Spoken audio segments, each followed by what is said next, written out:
Hello students, आज हम कुछ रियल फंक्शंस की बात करेंगे। उनके डोमेन, उनके रेंज कैसे मिलते हैं वो देखेंगे।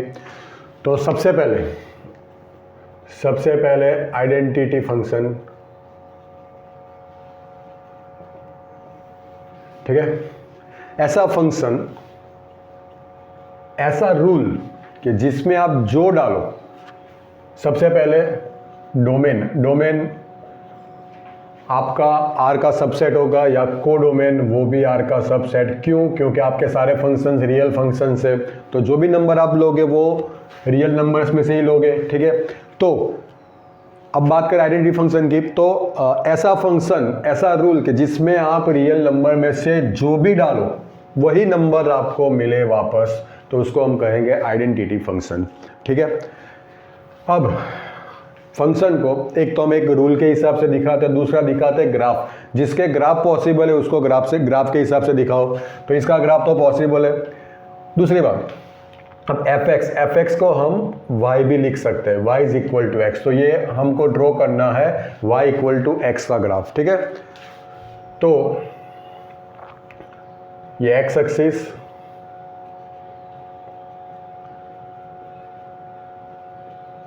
ऑलराइट, 0 1 2 3 4 -1 -2 -3 -4 1 2 3 4 -1 -2 -3 -4, ठीक है। तो आप अगर y इक्वल टू एक्स में, अगर x इक्वल, कोई भी रियल नंबर लिख सकते हैं, x इक्वल टू मैं 0 डाल दूँ तो आपको y भी 0 मिलेगा, 1 डाल दूँ तो 1 मिलेगा, 2 तो 2 मिलेगा, 3 तो 3 मिलेगा, ऐसे -1 तो -1 मिलेगा, -2 तो -2 मिलेगा, -3 तो -3। तो सारे पॉइंट्स को आप ज्वाइन कर ले, तो आपको ऐसा ग्राफ मिलेगा, ठीक है। तो ये हो गया आइडेंटिटी फंक्शन। अब आइडेंटिटी फंक्शन में डोमेन क्या होता है? जैसे कि मैंने अभी बोला कि आप कोई भी x डाल सकते हो, कोई भी। फंक्शन क्या होता है? फंक्शन मतलब हमको डोमेन कैसे सेट करना है कि आप x की set of value of x जो f(x) को एग्जिस्ट करें, f(x) को डिफाइन करें। तो आप यहाँ पे कोई भी x डालो, आपका f(x) एग्जिस्ट होगा, डिफाइन होगा। तो मतलब आप x की कोई भी रियल नंबर में से ले सकते हो। डेट मीन्स डोमेन आपका हो जाएगा रियल नंबर। और जैसे कि मैंने बोला कि ऐसा फंक्शन जहां पे आप x की कोई भी वैल्यू डालो तो वही वैल्यू आपको वापस देगी। तो आपने सारे रियल नंबर्स डाले तो रेंज भी आपका मिल जाएगा रियल नंबर, ठीक है। तो ये हो गया आइडेंटिटी फंक्शन। आगे जाएंगे, नेक्स्ट है हमारा constant function,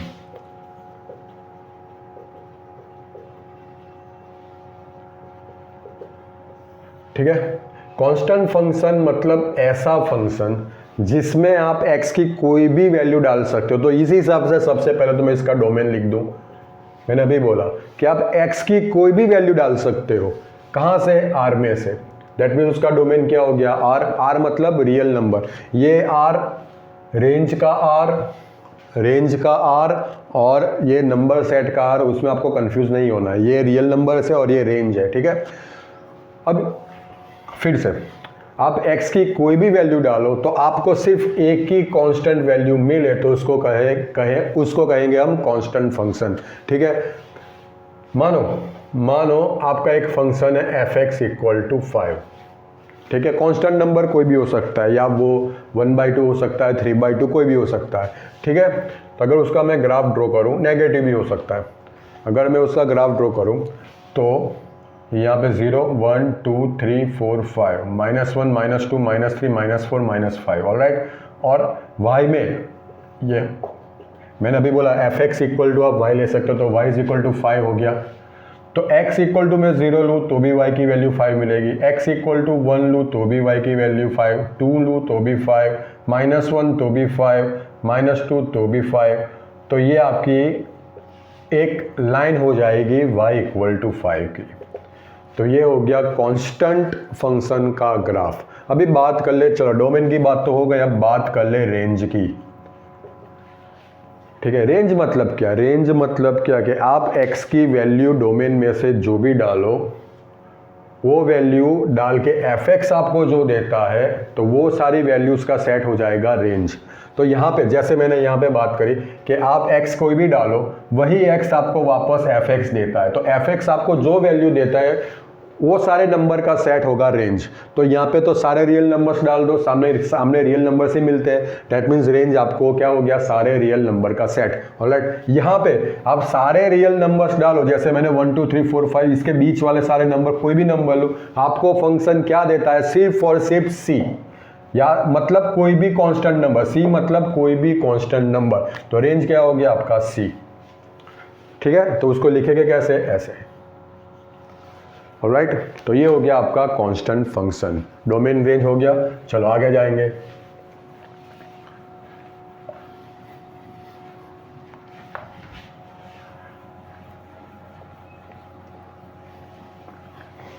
next function is polynomial function, third.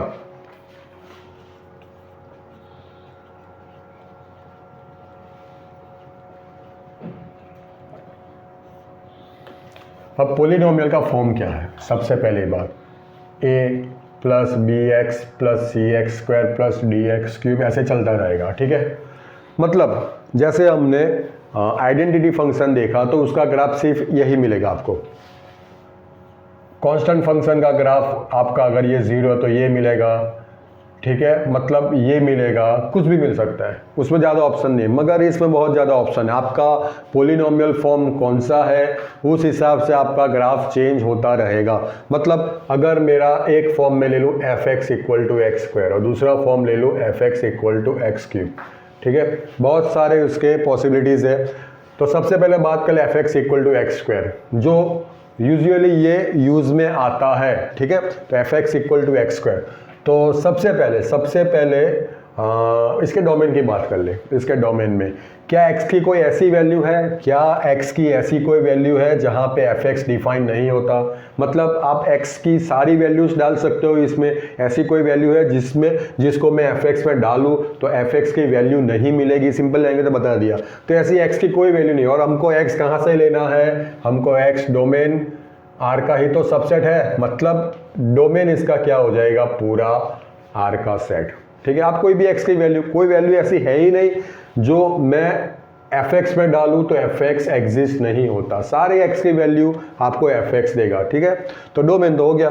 चलो अब उसका ग्राफ ड्रॉ कर ले, रेंज की बात बाद में करेंगे।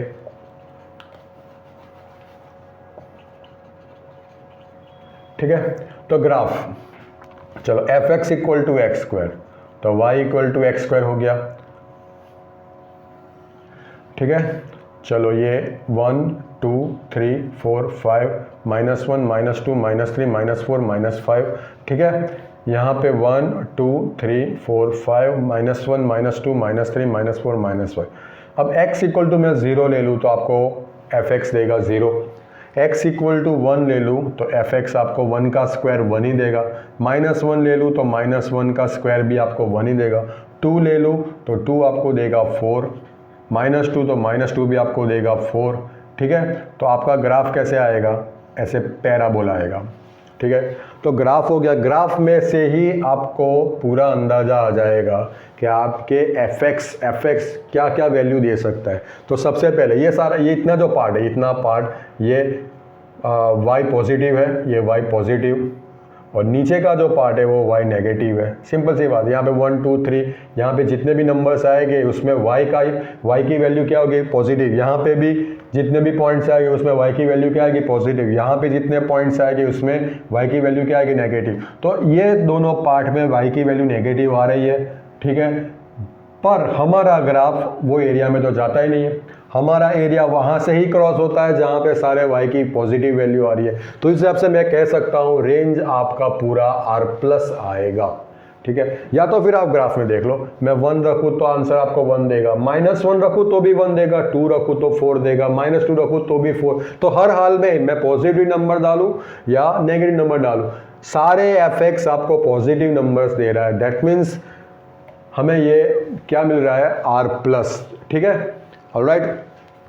चलो अब fx equal to x cube, तो यहाँ पे भी मैं सबसे पहले बात कर लूँ डोमेन की, तो क्या ऐसी कोई x की वैल्यू है जो मैं fx में डालूँ तो fx डिफाइन नहीं होगा?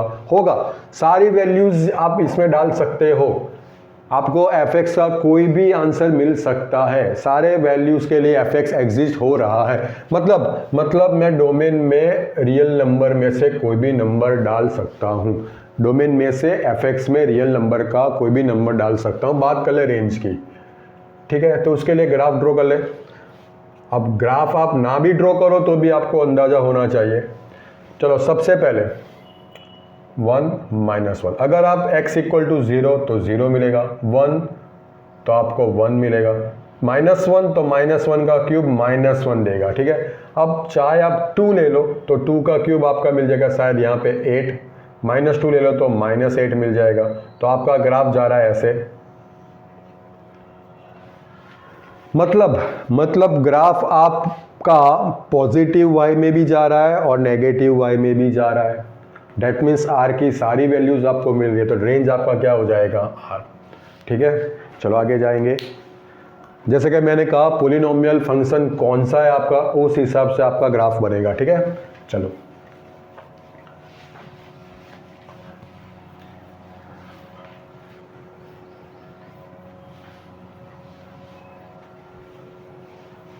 नेक्स्ट फंक्शन है हमारा rational function. Fourth is rational function.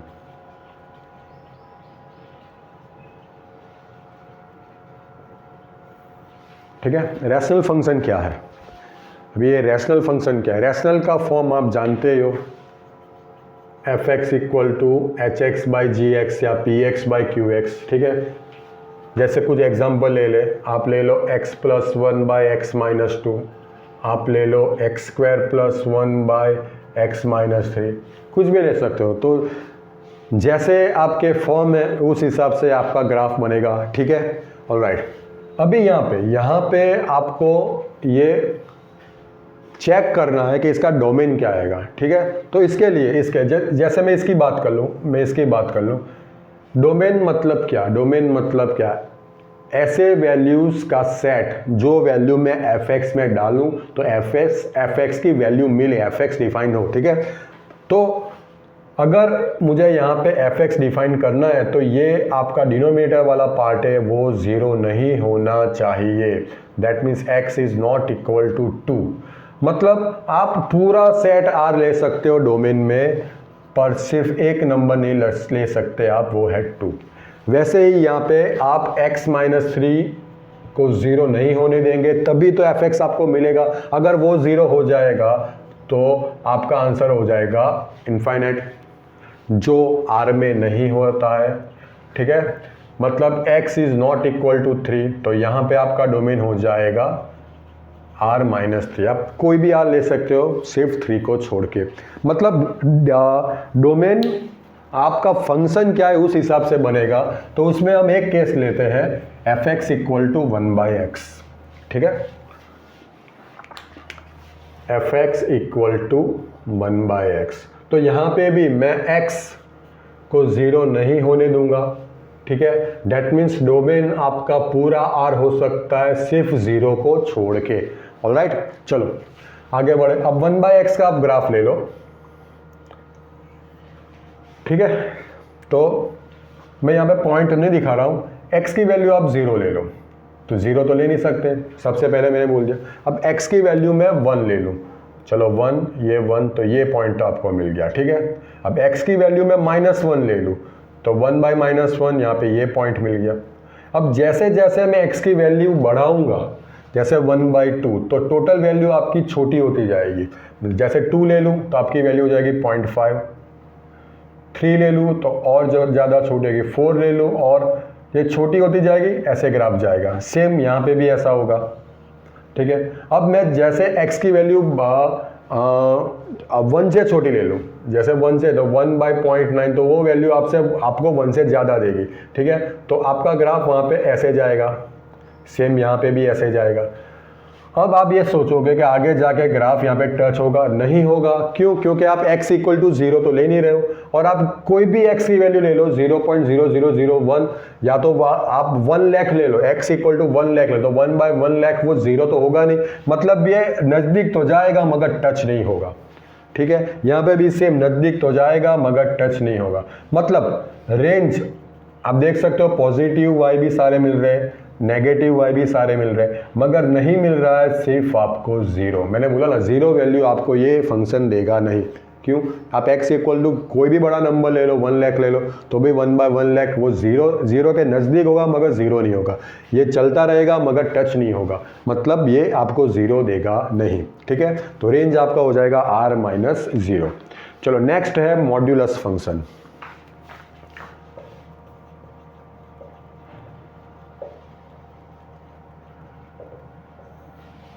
Modulus function है f(x) equal to mod of x। ठीक है, तो उसको हम ऐसे दिखाएंगे, अगर x आपका 0 या 0 से बड़ा हो तो f(x) आपको देगा x, और लेस देन 0 हो तो वो देगा आपको -x। ठीक है, जैसे मैं x इक्वल टू 2 ले लूँ तो आपको ये 2 क्या ग्रेटर देन 0 वैल्यू हो गई, तो आपको f(x) क्या देगा, डायरेक्ट ही x मतलब 2। x इक्वल टू -2 ले लो, वो लेस देन 0 हो गया, तो f(x) आपको क्या देगा, -x, डेट मीन्स -2, तो वो होगा +2। तो किसी भी हाल में आपकी वैल्यू क्या आएगी, पॉजिटिव ही आएगी। ठीक है, मतलब x कोई भी नंबर डालो, पॉजिटिव डालो, जैसे मैं 3 डालूँ तो आपका वैल्यू हो जाएगा 3 f(x) का, -3 तो f(x) आपको +3 देगा, 4 डालूँ तो f(x) आपको 4 देगा, -4 तो भी 4 देगा। ठीक है, तो उस सबसे पहले ग्राफ हम ड्रॉ कर ले। ठीक है, सबसे पहले मैं x इक्वल टू 0, तो x इक्वल टू 0 तो f(x) आपको क्या देगा, 0 ही देगा। अगर मैं 1 डालूं तो आपका वैल्यू 1 देगा, 2 डालूं तो वैल्यू 2, 1 2 3 4, 3 डालूं तो 3 देगा, -1 तो भी 1, -2 तो भी 2, -3 तो भी 3। तो ग्राफ आपका ऐसा हो जाएगा V जैसा, और यहाँ पे आपका नॉच बनेगा। नॉच कहाँ पे मिलेगा वो भी एक इंपॉर्टेंट टॉपिक है, तो सबसे पहले नॉच की बात बाद में करेंगे, सबसे पहले इसका डोमेन क्या आएगा। तो मैंने अभी तो बोला आप कोई भी वैल्यू डाल सकते हो इसमें। ठीक है, x की कोई भी वैल्यू जो मैंने डाली है यहाँ पे, तो डोमेन आपका हो जाएगा पूरा R सेट, रियल नंबर का सेट। अब रेंज आप देख सकते हो, ऊपर का जो पार्ट होता है वो पॉजिटिव y का, नीचे का पार्ट होता है वो नेगेटिव y का। नेगेटिव y आपका मिल नहीं रहा तो आपको यहाँ पे R+ मिलेगा, 0 को इंक्लूड करके। आगे भी एक केस आता है, इसमें भी R+ है मगर उसमें 0 है, ये आप समझ लेना। ठीक है, उसको आप ऐसे भी लिख सकते हो, 0 टू इन्फिनिटी। मैंने जैसे कहा, जैसे ये y की लाइन है, ये भी आप समझ लो 0, पहले ये समझ लो तो आगे आपको दिक्कत नहीं होगी आगे की एक्सरसाइज में।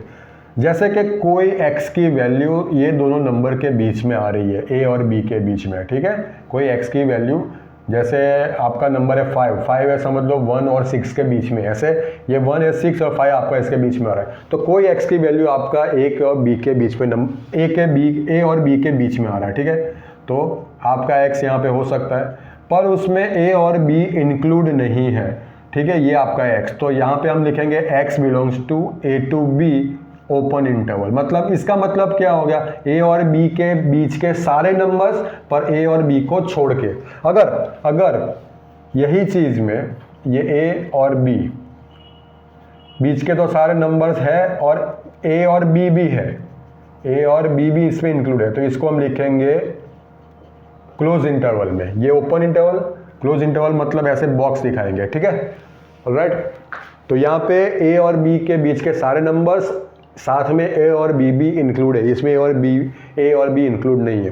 ठीक है, अगर मैं आपको ऐसे दिखाऊं, बहुत काम की चीज़, यहाँ पे a, यहाँ की वैल्यू आप जानते हो, मगर यहाँ पे एंड तक, तो यहाँ पे जो इसका एंड होता है वो होता है +∞, और यहाँ पे जो एंड होता है उसका मतलब होता है -∞।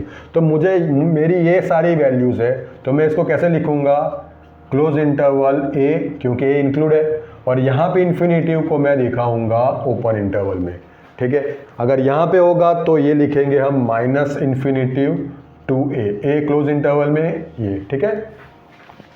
तो ये चीज़ आपको समझनी है। तो उस हिसाब से यहाँ पे y की वैल्यू 0 आ रही है, 0 तो आ रही है, और 0 से पॉजिटिव सारे नंबर्स आ रहे हैं। तो मैंने अभी बताया यहाँ पे प्लस इन्फिनिटी हो जाएगा, तो उसको हम कैसे लिखेंगे, 0 टू इन्फिनिटी, 0 की वैल्यू आ रही है तो ये क्लोज इंटरवल में, और plus infinity open, infinity plus हो या माइनस हो उसको हम ओपन इंटरवल में दिखाएंगे, ठीक है। तो इसका रेंज भी हो गया, डोमेन भी हो गया। अब बात करें नोच की। नोच, इसका जो नोच, ये नोच है। अभी तो ये मैंने सिंपल सा फंक्शन दिखाया था, मोड ऑफ एक्स। मान लो कि आपके सामने मोड ऑफ x माइनस 1 आ गया, मोड ऑफ x माइनस 1, तो आपको करना क्या है नोच के लिए, नोच के लिए आपको क्या करना है, इसकी वैल्यू 0 ले लो तो x इक्वल टू 1 हो जाएगा। तो सेम ग्राफ, मॉड्यूलस आपको v यही ग्राफ देगा, सिर्फ आपको ये देखना है इसका नॉच कहाँ पे आएगा। तो नॉच आएगा x इक्वल टू 1 पे, ठीक है, और ग्राफ आपका यहाँ पे जाएगा। इसकी डिटेल, ज़्यादा डिटेल हम बाद में करेंगे अगर एग्जाम्पल कोई आता हो तो। अगर fx equal to mod of x plus 2 आ गया तो आपको क्या करना है, x प्लस 2 इक्वल टू 0 ले लो तो x इक्वल टू माइनस 2 आ जाएगा। तो -1 -2 ये हो गया, कैसा ग्राफ आएगा। और दूसरी बात, अगर यही चीज़ जो आपके एग्जाम्पल में भी है, और यही लेक्चर में मैं आपकी एक्सरसाइज 2.3 भी ख़त्म कर दूंगा। बहुत कम एग्जाम्पल्स है तो 10-15 मिनट में वो ख़त्म हो जाएगा। उसमें से एक एग्जाम्पल मैं अभी आपको करवा देता हूँ। fx इक्वल टू मान लो मोड ऑफ x तो मगर नेगेटिव है, तो सेम आप x की वैल्यू तो कुछ भी डाल सकते हो, मतलब रियल नंबर, जैसे ये हो गया, कुछ भी डाल सकते हो। यहाँ पे क्या होगा, जैसे मैं x इक्वल टू 2 ले लूँ तो आपको fx क्या, 2 का मोड 2 और बाहर नेगेटिव हो तो -2, या x इक्वल टू -2 ले लूँ तो -2 का मोड 2 और बाहर माइनस है।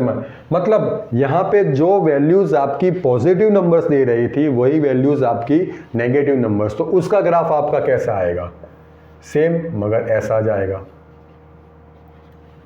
ठीक है। सारे नंबर्स नेगेटिव, ये माइनस की वजह से, ठीक है।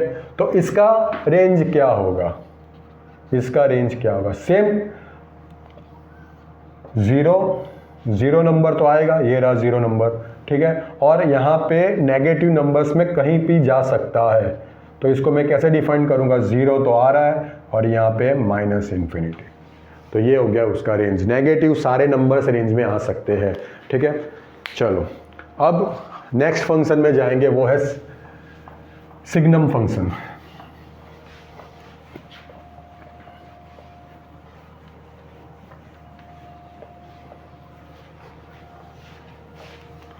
सिग्नम फंक्शन क्या कहता है, चलो सिग्नम फंक्शन क्या कहता है,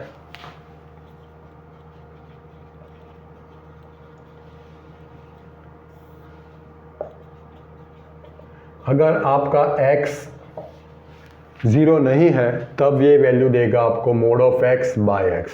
अगर आपका x 0 है तब ये वैल्यू देगा 0, ठीक है।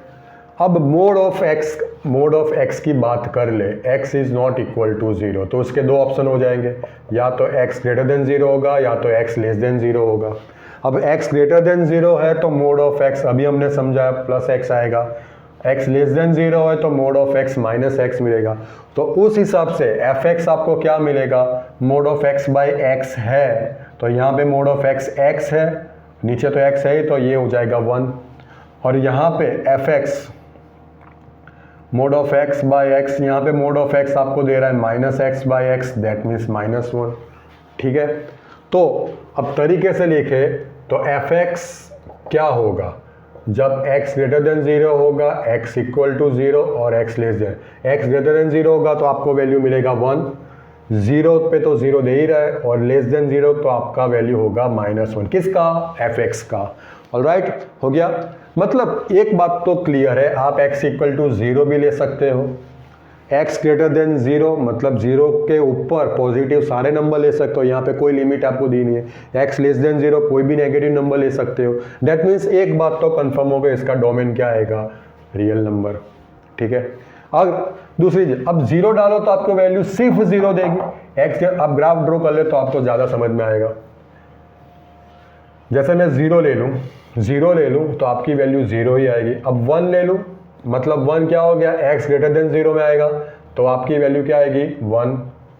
ठीक है, यहाँ से स्टार्ट होगा 0.1 से। ठीक है, 2 ले लूँ तो भी 1 देगा, 3 तो भी, मैं रफ ग्राफ ड्रॉ कर रहा हूँ। -1 दैट मीन्स लेस देन 0 तो -1 वैल्यू देगा, -2 तो भी -1, -3 तो भी -1। तो ये ग्राफ यहाँ तक जाएगा, ये ग्राफ यहाँ तक जाएगा। तो आप देख सकते हो कि पॉजिटिव वाई में सिर्फ एक ही वैल्यू मिल गई, वो है 1, नेगेटिव वाई में सिर्फ एक ही वैल्यू मिल गई, वो है -1 और 0। तो रेंज इसका क्या हो जाएगा, 3 नंबर ही मिलेंगे, -1, 0 एंड 1। आप इसको ऐसे नहीं लिख सकते। ठीक है, ऑलराइट, चलो आगे। अब है ग्रेटेस्ट इंटीजर फंक्शन।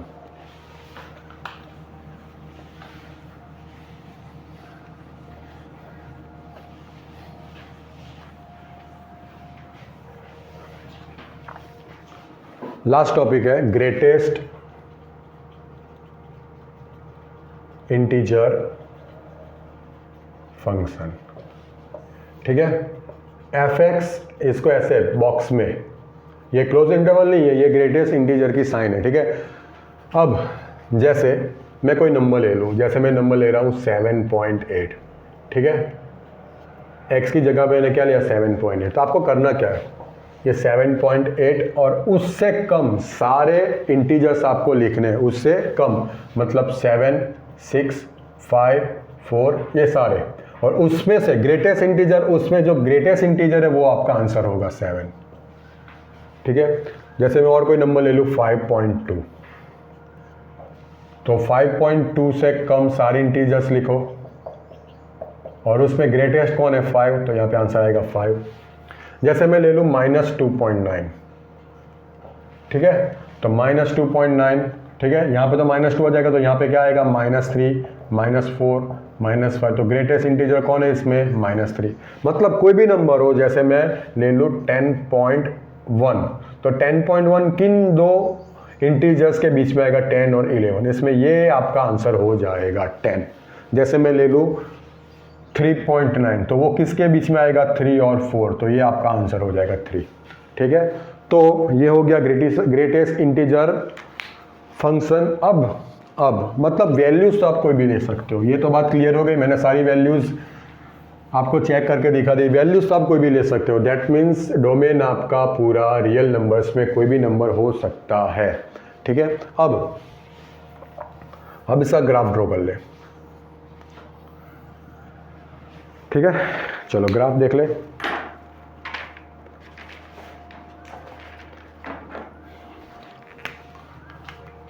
जैसे मैं बात करूं 0 और 1, आराम से देखो 0 और 1 के बीच में कोई भी नंबर तो आपको देगा आंसर 0, 1 को ऐसे छोड़ दो। अब 1 और 2, यहाँ पे 1, 2, 3, 4, 1 और 2 उसके बीच का आप कोई भी नंबर ले लो, लाइक 1.3, 1.4, तो आपको आंसर क्या देगा 1। तो उसको यहाँ पे 1, y 1 दे रहा है, तो यहाँ पे 1 और 2 पे आप ऐसे छोड़ दो। और 2 और 3 के बीच की बात करें तो 2.3 आपको आंसर देगा 2, तो ये y = 2। ठीक है, वैसे ही यहाँ पे जाएंगे तो यहाँ पे ये डार्क होगा, यहाँ पे ब्लैंक रहेगा। आगे जाएंगे तो यहाँ पे डार्क, यहाँ पे। ठीक है, तो ये हो गया उसका ग्राफ। अब बात कर ले रेंज की, तो रेंज में आप देख सकते हो सारे के सारे आपको होल नंबर्स मिलेंगे, इंटीजर्स, पॉइंट वाला कोई भी नंबर नहीं मिलेगा। जैसे 2.1 में 2, 3.4 में 3, 4.5 में 4, कोई भी, तो सारे इंटीजर्स मिलेगा। तो रेंज आपका क्या होगा, Z। ऑलराइट, रेंज आपको क्या देगा, Z। चलो हो गया। अब हम बात कर लेंगे एक्सरसाइज 2.3 की।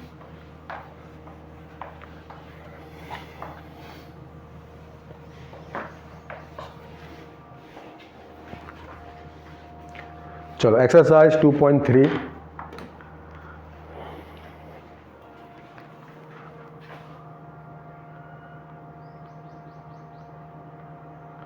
Very first question is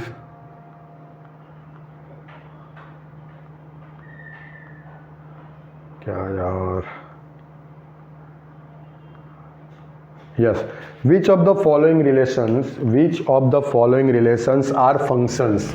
question 1 है इनमें से कौन से रिलेशन फंक्शन है? Give reasons if it is a function determine its domain and range. तो सबसे पहले रिलेशन दिया। रिलेशन की थियरी क्या है? रिलेशंस आपको देता क्या है? Order pair. तो ऑर्डर पेयर में जो फर्स्ट एलिमेंट का सेट होता है वो डोमेन होता है और सेकंड एलिमेंट का जो सेट होता है वो रेंज होता है। और फंक्शन कब होगा? आपको सिर्फ एक ही बात चेक करनी है कि सारे ऑर्डर पेयर्स के फर्स्ट एलिमेंट चेक करना है। अगर सेम आते हैं तो वो फंक्शन नहीं है। जैसे फर्स्ट एग्जांपल है आपको रिलेशन दिया है 2 1 5 1 8 1 11 1 14 1 17 1। ठीक है, तो यहां पे आप सिर्फ फर्स्ट एलिमेंट चेक कर लो, क्या सेम नंबर रिपीट हो रहा है, नहीं हो रहा है, दैट मीन्स ये फंक्शन है। Yes, it is a function. ठीक है, अब फंक्शन है तो उसका डोमेन लिख दो। ठीक है, ये रिलेशन के फॉर्म में है, दैट मीन्स मैंने आपको पहले ही बताया था कि अगर रिलेशन के फॉर्म में है तो रिलेशन आपको क्या देता है? Order pair. ऑर्डर पेयर के जो फर्स्ट एलिमेंट का सेट होता है वो होता है डोमेन, दैट मीन्स 2 5 8 11 14 17। और जो सेकेंड एलिमेंट का सेट होता है तो 1 1 1, सारे में 1 है तो एक ही नंबर मिलेगा आपको 1। ठीक है, चलो सेकेंड क्वेश्चन देख ले, वो है 2 1 4 2 2 1 4 2 6 3 8 4 8 4 10 5 12 6 14 7। ठीक है, तो सबसे पहले आप चेक कर लो फर्स्ट एलिमेंट 2 4 6 8 10 12 14 क्या रिपीट हो रहा है, नहीं हो रहा है, दैट मीन्स ये फंक्शन है। Domain set of first element, that means 2 4 6 8 10 12 14। Range set of second element 1 2 3 4 5 6 and 7। चलो थर्ड चेक कर ले, क्या दिया हुआ है? 1 3 1 5 एंड 2 5। 1 1 देखो रिपीट हो गया, मतलब ये फंक्शन नहीं है। फंक्शन नहीं है तो हम रेंज और डोमेन भी फाइंड आउट नहीं करेंगे। चलो आगे जाएंगे, question number 2।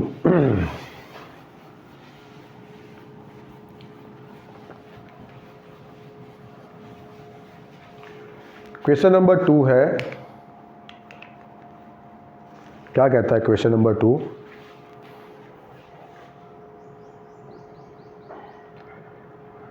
Find the domain and range of the following real functions. Question number 2, जिसमें फर्स्ट डोमेन और रेंज फाइंड आउट करना है आपको। ठीक है, तो यहाँ पे लिखा है रियल फंक्शंस, पॉइंट नोट करो, रियल फंक्शंस, दैट मीन्स आप डोमेन रियल नंबर का सबसेट है और कोडोमेन भी रियल नंबर का सब। चलो तो सबसे फर्स्ट केस है f x equal to minus mod of x, जो मैंने अभी आगे लेक्चर में करवा दिया है। ठीक है, जब मैं मॉड्यूलस फंक्शन समझा रहा था तभी मैंने ये करवा दिया है।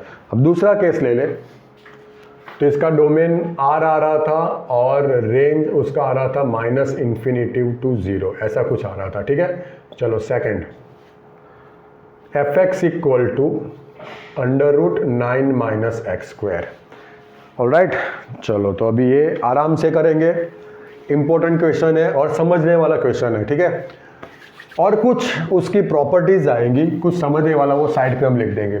देखो सबसे पहली बात तो हम x की कैसी वैल्यू डालेंगे कि जिसकी वजह से एफ एक्स आपका डिफाइंड हो, एफ एक्स की कोई वैल्यू आए, ऐसा ना हो कि इन्फिनिटी आ जाए। तो सबसे पहली बात, यहाँ पे तो डिनोमिनेटर में कुछ है नहीं तो आप चेक क्या करोगे? तो एक चीज़ हम चेक कर सकते हैं कि अंडर रूट में आपने कभी नेगेटिव नंबर देखा है? नहीं है, मतलब ये जो अंदर वाला नंबर है वो नेगेटिव नहीं हो जाए। आपने 8 9 10 में पढ़ा होगा, अगर आप फैक्टराइजेशन करें तो डेल्टा वाली मेथड, डेल्टा b² - 4ac, अगर वो लेस देन 0 है तो आप स्टेटमेंट क्या लिख रहे थे कि there are no real factors नहीं मिलेंगे। ठीक है, क्यों? क्योंकि इसकी वैल्यू डेल्टा होती है, डेल्टा बोलो या डी बोलो, और आप जो x फाइंड आउट कर रहे हो वो माइनस भी ±डेल्टा/2 है, ऐसा कुछ आ रहा है। तो डेल्टा आपका रूट में है, अगर वो नेगेटिव आ गया तो आपको रियल नंबर्स नहीं मिलेंगे x की वैल्यू में। आप ऐसा कुछ स्टेटमेंट लिख रहे थे। ठीक है, तो ये वजह है इसकी कि अंडर रूट में कोई भी नेगेटिव नंबर रियल नंबर का पार्ट नहीं है। ठीक है, वो है वो है आपका कॉम्प्लेक्स नंबर जो आगे की एक्सरसाइज में है, ठीक है। मतलब 9 minus x square compulsory greater than 0 होना चाहिए, ठीक है। 9 माइनस एक्स स्क्वायर कंपल्सरी 0 हो तो भी चलेगा, 9 माइनस एक्स स्क्वायर, या तो 0 से बड़ा नंबर, तभी तो उसका रूट निकलेगा। अगर लेस देन 0 हो जाएगा तो रूट में नेगेटिव, वो रियल नंबर में एग्जिस्ट हो ही नहीं रहा, ठीक है। तो 9 माइनस एक्स स्क्वायर को वहाँ पे शिफ्ट कर दो तो एक्स स्क्वायर हो जाएगा। अब एक्स स्क्वायर लेस देन, मैंने क्या किया, उल्टा पुल्टा कर दिया, x square less than equal to 9, ठीक है। अब मानो कि आप एक्स स्क्वायर इक्वल टू 9 आपके पास है, तो आप क्या लिखोगे, एक्स इक्वल टू प्लस और माइनस 3 लिखोगे, नहीं लिखोगे? ओके, तो हम यहाँ पे लिखेंगे x less than equal two plus और माइनस 3, राइट। अब ये कंडीशन को हम दिखाएंगे कैसे, तो इसके लिए एक स्टैंडर्ड हम लिख देंगे,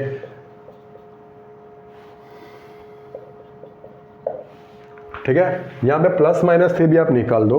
तो सबसे पहले मैं क्या करूँगा, देखो सबसे पहले मैं क्या करूँगा, यहाँ पे एक मैं नंबर लाइन ड्रॉ करूँगा, -3 3, ठीक है, प्लस -3, तो मैं ये दो नंबर मैंने यहाँ पे लोकेट कर दिए। तो आपके पास 3 पार्ट है, ये फर्स्ट पार्ट है, ये सेकंड पार्ट। फर्स्ट पार्ट मतलब ये वाला पार्ट, यहाँ पे तो कोई एंड नहीं है, तो सेकंड पार्ट मतलब इन दोनों के बीच वाला पार्ट, थर्ड पार्ट मतलब ये 3 से ऊपर वाला पार्ट, ठीक है। तो सबसे पहले मैं क्या करूँगा, यहाँ से सारे पार्ट में से एक एक नंबर लूँगा और रखूँगा मैं x square less than equal to 9 में। क्या ये x की वैल्यू ये स्टेटमेंट को सेटिस्फाइड कर रही है कि नहीं कर रही है, वो चेक करेंगे। तो सबसे पहले यहाँ से कोई नंबर ले लूँ -4, तो -4 का स्क्वायर क्या होगा, 16, x की वैल्यू -4, तो 16 लेस देन इक्वल, क्या 16 लेस देन 9 है, नहीं है, मतलब ये जो स्टेटमेंट है वो उसको सेटिस्फाई नहीं कर रहा है, दैट मीन्स ये पार्ट तो आपका नहीं आएगा, ठीक है। अब ये पार्ट ले लो, वहाँ पे 3 से बड़ा कोई नंबर, सेम 4 नंबर ले लूँ, तो 4 का स्क्वायर क्या आएगा, 16, क्या 16 9 से कम नंबर है, नहीं है, दैट मीन्स ये पॉसिबिलिटीज भी हम कैंसिल करेंगे।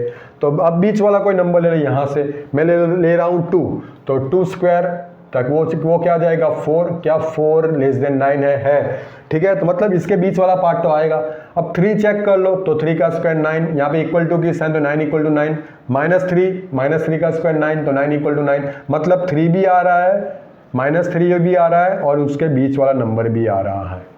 तो हम क्या लिखेंगे, -3 less than equal to x, मतलब हम लिखेंगे -3 से 3 के बीच वाला कोई भी नंबर, ये हो गया आपका डोमेन। अब ये नंबर्स ले सकते हो गया। अब बात कर लेंगे रेंज की, ठीक है। रेंज मतलब y की वैल्यू, रेंज मतलब y की वैल्यू, तो fx को हम y ले सकते हैं, fx इक्वल टू y, तो y is equal to √9 minus x square, square कर लो तो y square equal to 9 minus x square, that means x square equal to 9 minus y square. क्यों मैंने ऐसा किया, क्योंकि आपको जो भी कंडीशन मिली है वो x के फॉर्म में मिली है, y के फॉर्म में नहीं मिली है। तो मैं क्या करूंगा, x पे से y पे जाऊंगा, तो आपके पास है एक्स स्क्वायर लेस देन 9, आपके पास है क्या है, x square less than equal to 9। पर आप एक बात ये भी जानते हो कि x कोई भी नंबर का स्क्वायर करो, या तो वो 0 मिलेगा या तो 0 से कम मिलेगा। मतलब एक्स स्क्वायर 9 से तो छोटा है, मगर कब तक छोटा है, एक्स स्क्वायर की वैल्यू 9 से तो कम है, पर कहाँ तक कम है, तो उसके लिए भी हमारे पास एक चीज़ है कि कोई भी नंबर का स्क्वायर आपका 0 हो सकता है या 0 से बड़ा हो सकता है, दैट मीन्स इसका एंड 0 पे ही होगा, इसके आगे एक्स स्क्वायर आपको मिलेगा ही नहीं। दैट मीन्स यहाँ पे लिख दो x square greater than equal to 0, ठीक है। तो एक्स स्क्वायर की दो पॉसिबिलिटीज हो गई, less than equal to 9, greater than equal to 0। अब उसमें एक्स स्क्वायर की वैल्यू रख दे हम 9 माइनस वाई स्क्वायर, यहाँ पे भी रख दे 9 माइनस वाई स्क्वायर, ठीक है, ऑलराइट। चलो अब इसमें से 9 निकाल ले, तो 9 माइनस वाई स्क्वायर, 9 निकालना है तो -9 कर दूंगा, ठीक है। यहाँ पे लिखना रह गया, अगर x लेस देन और इक्वल टू, तो यहाँ पे आ जाएगा -a less than x plus a, ठीक है। ये स्टेटमेंट मैंने वहाँ पे यहाँ पे लिख दिया, ठीक है। मतलब लिख देंगे x belongs to -a to a close interval, alright. चलो तो यहाँ पे 9 तो निकल गया, तो -y स्क्वायर लेस। और दूसरी चीज़ याद रखो, अगर यहाँ पे -x ग्रेटर देन कोई भी नंबर है, अगर मुझे माइनस निकालना है तो माइनस मैं वहाँ पे शिफ्ट करूँगा तो साइन, ये जो साइन है आपकी चेंज हो जाएगी, ठीक है, ये याद रखना। तो सेम यहाँ पे मुझे माइनस निकालना है तो वहाँ पे चला गया, 0 को तो माइनस लगेगा नहीं, तो ये साइन आपकी ये हो जाएगी, y square greater than equal to 0, मतलब y ग्रेटर देन और इक्वल टू 0। तो रेंज में आपको इतना तो पता चल गया कि y आपका पॉजिटिव नंबर आएगा, कहाँ तक आएगा ये चेक करना है। तो 9 माइनस वाई स्क्वायर वहाँ पे जाएगा तो ऐसा हो जाएगा, तो y square less than equal to 9 हो जाएगा। मैंने इसका उल्टा कर दिया, ठीक है। अभी x square less than equal to 9 आपको क्या पॉसिबिलिटीज ये दे रही थी, मतलब यहाँ पे सेम लिख दे पर वाई के फॉर्म में लिख दे, ठीक है। यही मैंने लिखा है पर वाई के फॉर्म में। और दूसरी चीज हमें यहाँ पे ये भी देख ली कि वाई की वैल्यू 0 से ज्यादा होगी, डेट में से -3 वाला स्टेटमेंट नहीं आएगा, यहाँ पे -3 को निकाल के 0 रख दे, डेट मीन्स वाई आपको मिलेगा 0 से 3 के बीच में, ठीक है। प्रैक्टिकली बात कर ले तो आप x की वैल्यू -3 और 3 के बीच में सबसे छोटी वैल्यू भी हम लाइक 2.9 रख दे, तो 2.9 का स्क्वायर 9 में से माइनस करो तो वो जो भी नंबर देगा वो 0 और 3 के बीच में ही देगा, ठीक है। तो ये हो गया इसका डोमेन और ये हो गया इसका रेंज। ऑलराइट, आगे जाएंगे। चलो नेक्स्ट पॉइंट है, बहुत ही फालतू क्वेश्चन है, फिर भी देख लें हम।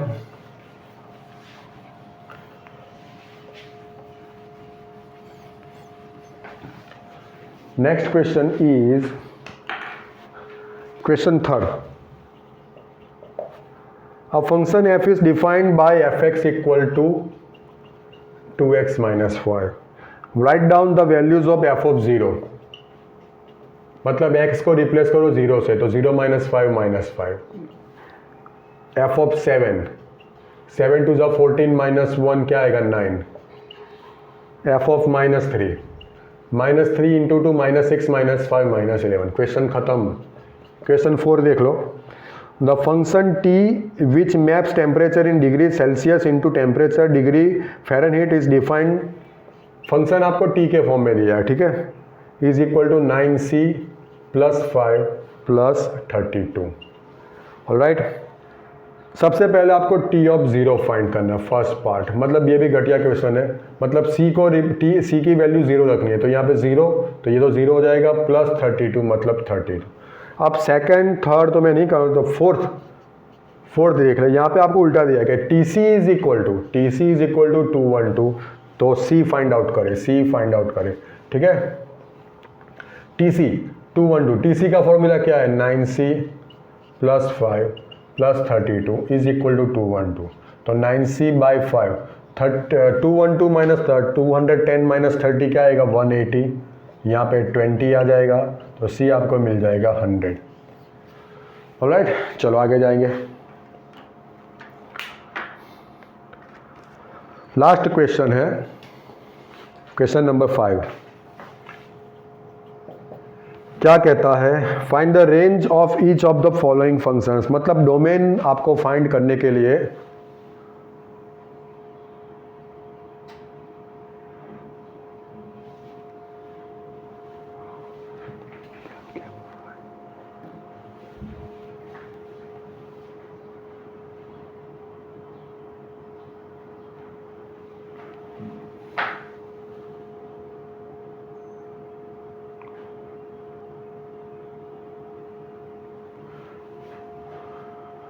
ओके, ये थोड़ा हल्का सा डाउन हो गया था, जो मैंने लिखा है वो ज़रा चेक कर लो, अगर नहीं दिखा तो फिर कमेंट करें। लास्ट क्वेश्चन देख ले। Find the range first f(x) equal to 2 - 3x, x belongs to r, x greater than 0, ठीक है, चेक कर ले। ऑलराइट, थोड़ा सा प्रॉब्लम हुआ था, फिर भी देख लेते हैं। चलो, अब यहाँ पे आपको रेंज, तो रेंज के लिए आपको यहाँ पे कंडीशन दी है x ग्रेटर देन 0, तो आपको करना क्या है, ये x के ऊपर से यहाँ तक जाना है, ठीक है। तो आप देख सकते हो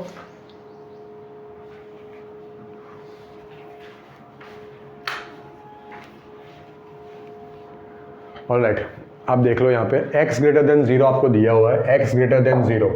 तो सबसे पहले ये जो कंडीशन दी है उसको मैं 2 - 3x तक ले जाऊंगा, ठीक है। तो सबसे पहले उसको 3 से मल्टीप्लाई कर दूंगा, तो कोई रिजल्ट में चेंज नहीं होगा। अब माइनस से मल्टीप्लाई करें तो साइन आपकी चेंज हो जाएगी, ठीक है। माइनस से मल्टीप्लाई कर दे तो साइन आपकी चेंज हो जाएगी। अब आगे 2 है, तो यहाँ पे मैं 2 ऐड कर दूँ, तो यहाँ पे 0 + 2 आपको क्या मिल जाएगा 2, ठीक है। मतलब 2 - 3x क्या है, आपका फंक्शन है एफ एक्स आपका लेस देन 2 होना चाहिए, मतलब ग्राफ में ड्रॉ करें तो 2 और 2 से कम कोई भी नंबर, मतलब 2 को लेना नहीं है, 2 से कम कोई भी नंबर। तो रेंज आपका क्या हो जाएगा, यहाँ पे 2 ओपन इंटरवल और यहाँ पे माइनस इन्फिनिटी। ठीक है, चलो दूसरा केस ले ले, f x equal to x square plus 2।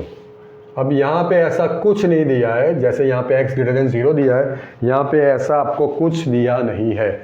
ठीक है, तो f x equal to x square plus 2, तो सबसे पहले आप ये तो जानते हो कि कोई भी नंबर का स्क्वायर 0 या उससे बड़ा होगा। ठीक है, अब पीछे वाला 2 इसमें ऐड कर दो तो यहाँ पे भी 2 हो जाएगा। ये क्या हो गया आपका एफ एक्स। ठीक है, अब उसको नंबर लाइन में कैसे दिखाएंगे, ये 2 और उससे बड़ा कोई भी नंबर, और 2 को आपको इंक्लूड करना है, तो रेंज आपका क्या हो जाएगा, 2 in close interval to infinity.